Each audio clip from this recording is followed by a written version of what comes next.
Hi ಗೆಳೆಯರೇ, ಎಲ್ಲರಿಗೂ ನಮಸ್ಕಾರ. ನನ್ನ ಹೆಸರು ಪ್ರದೀಪ್. ನಾನು ಸಿಲಿಕಾನ್ ಸಿಟಿಯಲ್ಲಿ ಕೆಲಸ ಮಾಡುತ್ತಿದ್ದೇನೆ. ನಾನು ಆಗಾಗ ನಮ್ಮ ಊರಿಗೆ ಹೋಗಿ ಬರುತ್ತೇನೆ.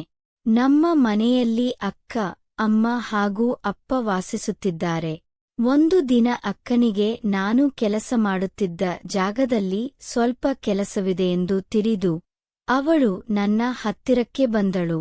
ನಾನು ವಾಡಿಕೆ ಮಾಡಿದ ರೂಮಿಗೆ ಒಂದು ದಿನ ಇರುವ ಸಲುವಾಗಿ ಅಕ್ಕ ಬಂದಿದ್ದಳು.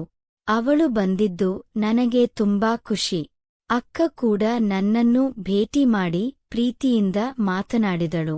ಸಂಜೆಯ ವೇಳೆ ನಾವು ಇಬ್ಬರೂ ಕುಳಿತು ಮಾತನಾಡುತ್ತಾ ಇದ್ದೆವು.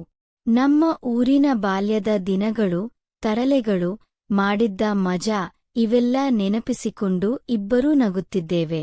ಅಕ್ಕಗೆ ಹಸಿವು ಆಗಿತ್ತು. ಏನಾದರೂ ತಿನ್ನಲು ಹೋಗೋಣ ಎಂದಳು. ನಾನು ಸರಿ ಅಕ್ಕ, ಬಾ ಎಂದು ಹೇಳಿ ಮನೆಯ ಪಕ್ಕದ ಬೀದಿಯಲ್ಲಿರುವ ರುಚಿಯಾದ ಜಾಗಕ್ಕೆ ತೆಗೆದುಕೊಂಡು ಹೋದೆ. ಅಕ್ಕ ಅವಳಿಗೆ ಬೇಕಾದಷ್ಟು ತಿನ್ನಿಕೊಂಡು ಸಂತೋಷಪಟ್ಟಳು. ನಂತರ ರೂಮ್ ಕಡೆ ಹೊರಟೆವು. ಅಕ್ಕ ಊರಿಂದ ಅಮ್ಮ ಕಳಿಸಿದ ತಲೆಗೆ ಹಾಕುವ ತೈಲವನ್ನು ನನ್ನಿಗೆ ಕೊಟ್ಟಳು. ನೋಡು, ಅಮ್ಮ ನಿನಗಾಗಿ ಕಳಿಸಿದ್ದಾಳೆ ಎಂದಳು. ನಾನು ತುಂಬಾ ದಿನ ಆಲ್ತು ಅಕ್ಕ, ನೀನು ನನಗೆ ಹಾಕಿ ಕೊಡ್ತೀಯಾ ಎಂದು ಕೇಳಿದೆ. ಅಕ್ಕ ಸರಿ ಬಾ ಎಂದಳು.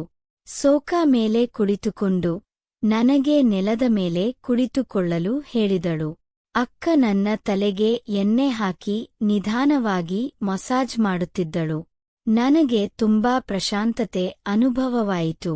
ಅಕ್ಕನ ಕೈ ಎಣ್ಣೆಯಿಂದ ತುಂಬಿತ್ತು. ಅದನ್ನು ನೋಡಿ ನಗುತ್ತಾ, ಅಕ್ಕ, ನಿನ್ನ ತಲೆಗೆ ನಾನು ಹಾಕ್ತೀನಿ ಎಂದೆ. ಅಕ್ಕ ಬೇಡ ಕಣೋ ಎಂದಳು.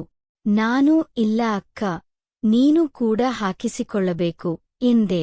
ಅಕ್ಕ ನಗುತ್ತಾ, ನನ್ನ ಮಾತು ಎಲ್ಲ ಕೇಳುತ್ತೀಯಾ ನೀನು ಎಂದು ಹೇಳಿ ಸರಿ ಹಾಕು ಎಂದಳು ಮತ್ತು ಕೆಳಗೆ ಕುಳಿತುಕೊಂಡಳು.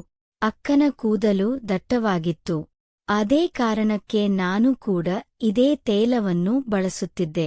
ಅಕ್ಕ ಬೇಗ ಹಾಕು, ನಾನು ಮಲಗೋದು ಇದೆ ಎಂದಳು. ನಾನು ಅವಳಿಗೆ ಎಣ್ಣೆ ಹಚ್ಚುತ್ತಾ ಮಸಾಜ್ ಮಾಡಿದೆ. ನಂತರ ಸ್ವಲ್ಪ ಹೊತ್ತು ಟಿವಿ ನೋಡುತ್ತಾ ಕುಳಿತೆವು.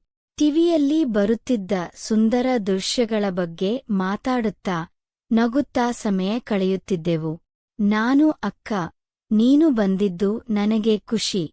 ಇಕ್ಕೆಲಾದರೂ ಹೊಸದಾಗಿ ಏನಾದರೂ ಮಾಡೋಣ ಎಂದೆ. ಅಕ್ಕ ನಗುತ್ತಾ ಹೇಗೋ ಮಾಡ್ತೀವಿ ಎಂದಳು.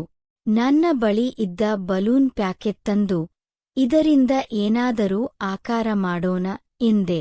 ಅಕ್ಕ ಒಂದೊಂದಾಗಿ ಬಲೂನ್ಗಳನ್ನು ತೆಗೆದು ಗಾಳಿ ತುಂಬಲು ಪ್ರಾರಂಭಿಸಿದಳು. ಒಂದು ಬಲೂನ್ ಊದಿ, ಈ ಆಕಾರ ಚೆನ್ನಾಗಿದೆ, ಹಿಡುಕೋ ಎಂದು ಹೇಳಿ ನನ್ನಿಗೆ ಕೊಟ್ಟಳು. ಅಕ್ಕ ಇಗೋ ನಿನ್ನ ಸರದಿ, ನೀನು ಮಾಡು ಎಂದಳು. ನಾನು ನನ್ನ ಸ್ಪೆಷಲ್ ಆಕಾರ ಮಾಡಿದೆ. ಅದನ್ನು ನೋಡಿ ಅಕ್ಕ ಬೆಚ್ಚಿಬಿದ್ದು ನಕ್ಕು ಹೋಗೋ ತರಲೆ ನೀನು ಎಂದು ಹೇಳಿ ಇಬ್ಬರೂ ಆಟ ಆಡಿದೆವು. ಕೊನೆಗೆ ಇಬ್ಬರೂ ತಮ್ಮ ತಮ್ಮ ರೂಂಗಳಿಗೆ ಹೋಗಿ ಮಲಗಿಕೊಂಡೆವು. ಕತೆ ಇಲ್ಲಿಗೆ ಮುಕ್ತಾಯ. ಧನ್ಯವಾದಗಳು.